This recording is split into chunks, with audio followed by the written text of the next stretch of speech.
Hi there, it's Andrew Roberts here, and we're going to be talking about a topic that actually really gets under my skin, and it's around expectations.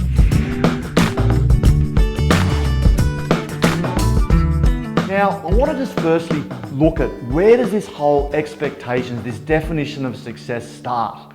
I mean, when we go all the way back to being children, many of us were conditioned to believe that life was all about chasing goals and having more money and buying things and having the big house, the big car, the prominent job. I mean, many of my friends had the ambition to become doctors and lawyers. Why? Because they pay the most money. And I see so many people under immense pressure, immense stress, and in particular, immense anxiety because of expectations.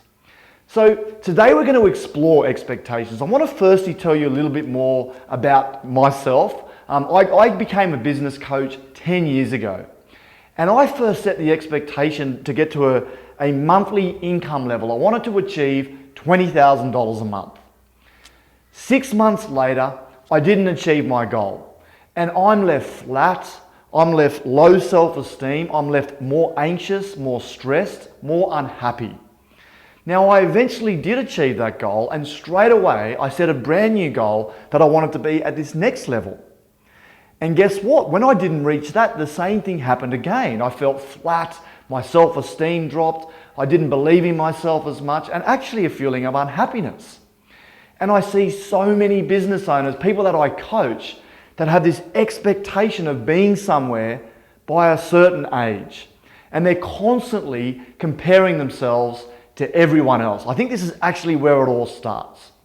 And I've come to learn that expectations can actually really hurt you.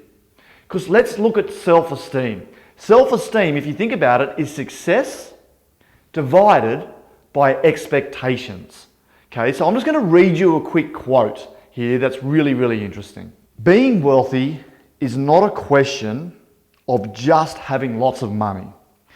It's a question of having just what we want. It's not an absolute, it's relative to desire. Every time we seek something we can't afford, we can be counted as poor, regardless of how much money we have. And every time we're satisfied with what we have, we can be counted as rich, however little we may actually possess. So there's two more ways that we can actually become richer. We either can make more money, or secondly, we can restrain desires. Now let me tell you, when I actually restrain my desires, reduce my expectations, redefined my definition of success, my life completely flipped. I mean, the benefits were extraordinary. I took all this pressure off myself. I went more with the flow. I realized that what I was actually chasing, all these goals and ambitions that I was going for, was ultimately happiness anyway. And I looked at my life and I realized, wow, I can have so much of that feeling now. Why would I sacrifice all those years in order to obtain it? And so since reducing expectations, as I said, more with the flow, my passion, my productivity has increased substantially. My ability to focus on and help others has substantially improved. My relationships have improved. My health's improved. And in an interesting twist, the money flow has also gone up. Because you see, you learn to take your energy away from your own selfish desires, and you start putting your energy towards others. And a lot of people are concerned because they think, oh, yeah, but my drive and ambition's going to go if I don't create desires. I believe the opposite happens. I believe when you let go of this stuff, expectations on personal goals, you actually put so much more energy into a mission, into a purpose, into fueling and helping others. I mean, for me, doing things like this is actually enjoyable. I get a really big kick out of it. And I get to work on making a difference, on giving back, on serving and helping others.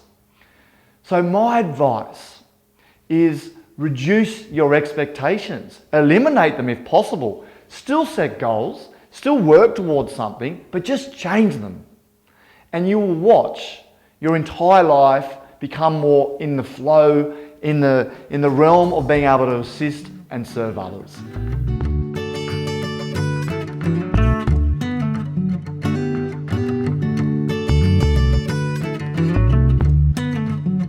I was going to talk a lot about the personal development industry here too, which I didn't.